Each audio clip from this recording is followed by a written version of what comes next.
कोल्हापूरकर आज आपण जाणार आहे एका गडावर आणि ते म्हणजे मावळ्यांनी शेवटच्या रक्ताच्या थेंबापतूर घोडखिंड लढवून जिंकलेला गड पन्हाळा गड. आणि हे बघा आपले वीर शिवा काशीद म्हणतात या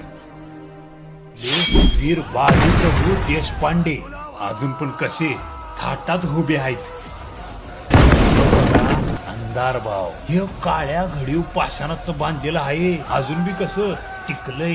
हे तर बघा 3 दरवाजा अजून बी कसा दिसतोय. आणि अजून ये मस्त वाऱ्याचं आणि शांत ठिकाण म्हणजे सज्जा कोटी. आपण जाऊया तबक उद्यानाकडे. निसर्ग आणि पक्ष्यांनी भरलेलं हे ठिकाण म्हणजे स्वर्गच जणू.